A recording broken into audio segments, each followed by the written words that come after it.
This is the juice. This is the juice that does the trick. Hello, Dr. J here of the drj.com and the 2020from.com. In today's video, I want to talk about gout flare-ups. What can you do when you have a flare-up from your gout? Well, I've got a very nice natural remedy for you in the form of a red juice. You're going to love it. That's coming up later in the video.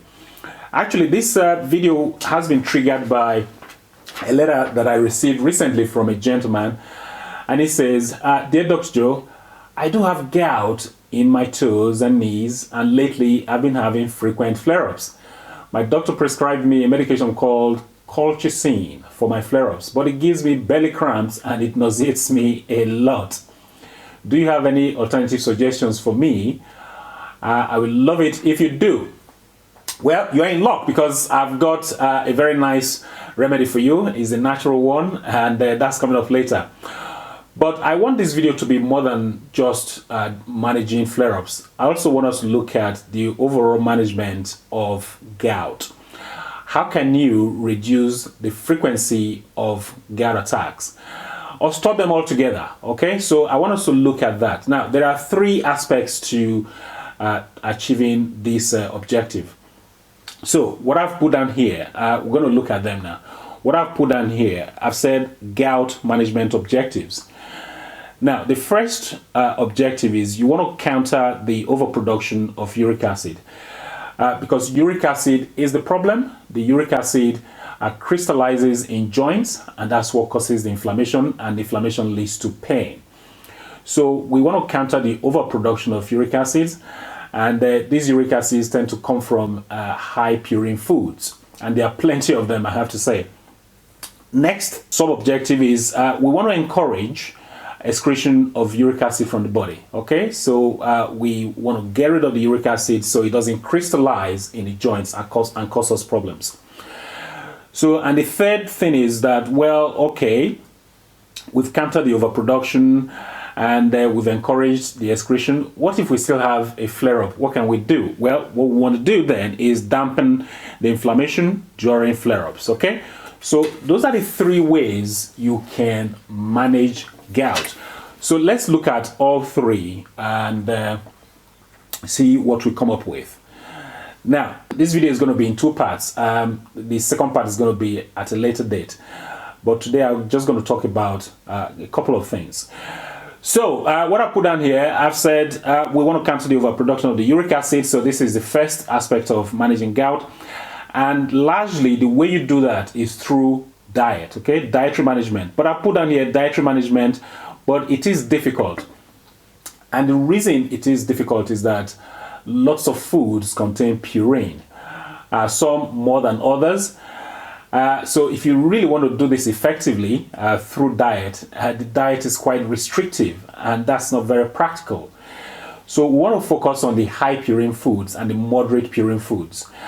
So I've got some here. So the first one I've put down here is that we want to limit or stop all alcoholic beverages, okay? Really stop all alcoholic beverages, and that will include wine, beer, and the spirits. Yes, stop all of them, or at least limit your consumption of them. Next, I put down here is that we want to limit or stop eating meaty products, okay? What I've listed here, all of these foods, they are high purine foods. So I'm referring to bacon, beef, pork, ham, venison, chicken, veal, turkey, okay? They're all high purine foods. So you want to limit their consumption if you cannot stop eating them altogether.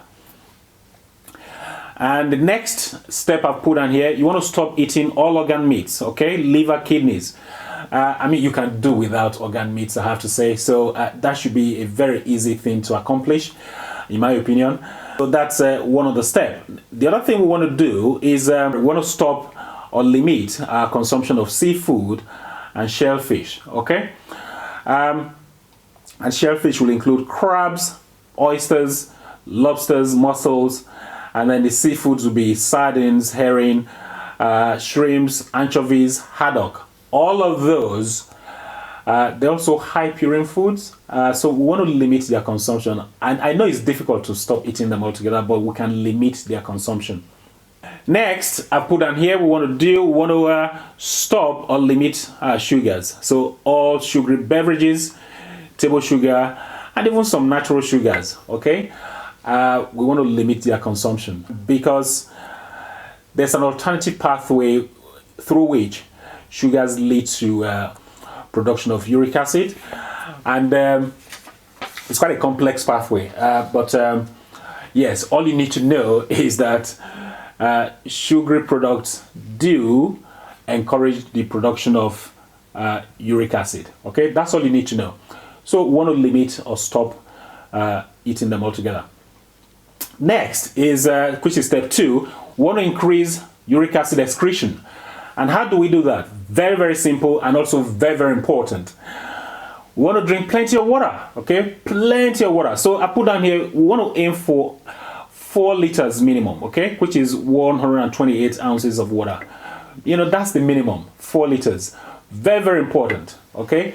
It's a very simple strategy, but it works, okay? And the reason it works is because the uric acid crystallizes in the joints, and that's because it's too concentrated in the blood. So what you want to do is dilute the uric acid in the blood, okay? So when you do that, you encourage the kidneys to expel the uric acid from the body, and that will reduce your chances of developing any inflammation from the uric acid crystals. That's why it works, okay? So you need to drink plenty, loads of water, please, a minimum of 4 liters a day, okay? I know it sounds simple, but simplicity works, okay? It's a very, very simple thing you can do, and it helps a lot. Next, this is step 3, which is like, well, we want to dampen inflammation in the flare-ups when we do have one. And the first strategy to achieving that is to eat raw kale, okay? Raw kale. I put down here raw, okay? It works better when it's eaten raw. So we want to consume the kale in the form of either smoothie or salads, okay? Because the raw works better. I've got some kale here, okay? Kale can be a little bit chewy as a vegetable, so you want to make it easy for you to consume. So that's why I said just blitz it up into a smoothie format. You might add, you know, 1 or 2 fruits to just help sweeten it a little bit. So kale does work because it's got anti-inflammatory properties, okay? So that's the first thing you want to do to dampen inflammation. Another thing you want to do, and this is the cherry on the cake, is to have, really is the cherry on the cake, is to have tart cherry juice, about 100 to 120 milliliters of the tart cherry juice. So I've got the juice here, and here it is, okay, tart cherry juice, and it's a lovely, nice juice, and you just pour some of it into a cup, into a glass like I've got here. Okay, look at that. This is the juice. This is the juice that does the trick.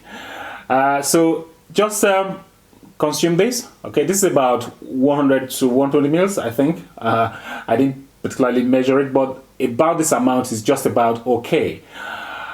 You drink this. It's not sweet. It's a little bit sour because it's tart cherry juice. It's made from Montmorency cherries.